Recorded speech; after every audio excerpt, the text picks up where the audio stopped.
Hello there! Today we're going to be talking about definite integral problems that require the use of integration by substitution. For those of you who are unfamiliar with U-Substitution, I invite you to watch the Auducation video on U-Substitution. In fact, I would insist that you watch that video, as this one assumes that you have an operational understanding of integration by substitution.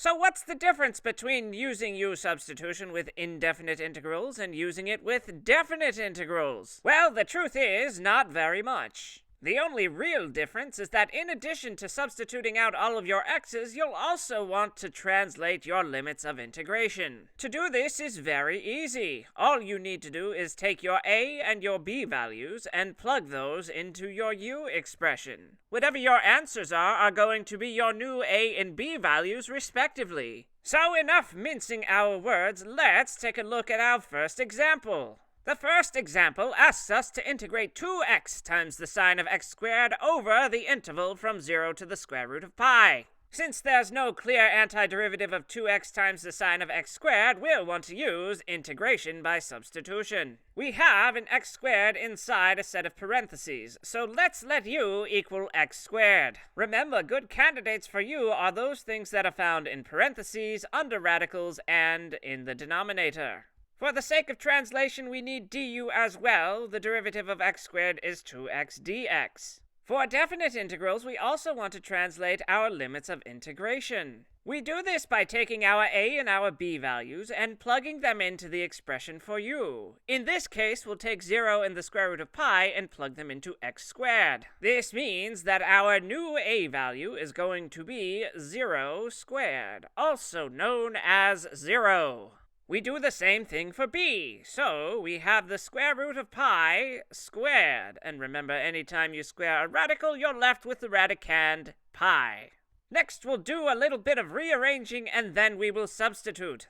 All we're really trying to do here is put the 2x with the dx. This way our translation can be as seamless as possible. We have the integral from 0 to the square root of pi of sine of x squared times our 2x dx. And now, my friends, everything can be replaced. We can take our x squared and replace it with u. We can take 2x dx and replace it with du. Our a and our b, respectively, are going to be 0 and pi. So, when we translate, we're going to get the integral from 0 to pi of sine of u du. Hey, we know the antiderivative of sine of u. It's negative cosine of u. And now we need to evaluate this from 0 to pi. How do we do that? Plug in pi, plug in 0, and then take your answers and subtract them. So we get negative cosine of pi minus, and we'll put parentheses around this to help us avoid any potential sign errors. We have the negative cosine of 0.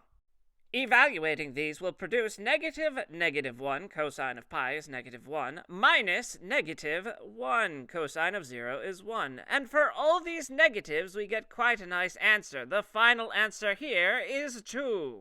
So, this process was like a perfect child of integration by substitution and normal definite integration. We chose our u according to the normal guidelines, found du in the normal way. The only real difference here was that we also needed to translate our limits of integration, and we did so by plugging our a and our b values into the expression we defined for u.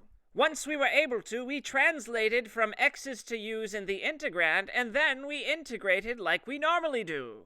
It's as simple as that. Let's take a look at another example. The next question asks us to integrate 4x plus 6 over x squared plus 3x minus 9 over the interval from 1 to 5. We have an expression in the denominator, meaning we have a very strong candidate for our u. So let's let u equal our denominator, x squared plus 3x minus 9. We also need du. Du is equal to 2x plus 3, and then we'll put parentheses around this so that we know that the dx goes with all of it. Now for the limits of integration. We will take our a value of 1 and plug it in for x in our u expression, x squared plus 3x minus 9. When you plug 1 into this expression, you get a final answer of -5. Take my word for it. To find our new value for b, we'll do the same thing. Plug 5 in for x into our u expression. 5 squared plus 3 times 5 minus 9. When you do this out, you get 31. Next, we'll rearrange our integrand to make it easier to see if we need to change anything before we translate into u's. With fractions, you can take your numerator, drop it in front of the fraction, and multiply it times dx. This gives us the integral from 1 to 5 of 1 over x squared plus 3x minus 9 times, parentheses, 4x plus 6, like so, times dx. Good news, bad news. We can replace our x squared plus 3x minus 9 with u, but fiddlesticks, we can't replace our du because we needed 2x plus 3 instead of 4x plus 6. We can fix this. We will change our 4x plus 6 into 2x plus 3 through multiplication. Most of our integrand remains the same. We still have 1 over the same denominator, but we'll multiply 4x plus 6 times 1/2. This causes a problem, though. If we multiply by 1/2 on the inside, we're changing the overall value of the integral, so we need to counteract this outside by multiplying by 2. Now we can distribute our 1/2 into the parentheses to turn our 4x plus 6 into what we desire. Our new integral will be 2 times the integral from 1 to 5 of 1 over x squared plus 3x minus 9 times our desired du of 2x plus 3 dx. Fantastic! Now we can take this expression here and replace it with du. So our next step would be translating from x's into u's. The 2 doesn't change on the outside of the integral. Our a and our b do, though. We turn those into -5 and 31. X squared plus 3x minus 9 turns into u, and then, of course, 2x plus 3 dx turns into du. I think we know the antiderivative of 1 over u. It's the natural log of the absolute value of u, and we'll be evaluating this from -5 to 31. This evaluation nets us 2 times the natural log of the absolute value of 31 minus the natural log of the absolute value of -5. Hopefully you can appreciate why we have those absolute value bars now. The decimal equivalent of our subtraction is 1.825. We'll multiply this times 2 to get our final answer. 2 times 1.825 is 3.649.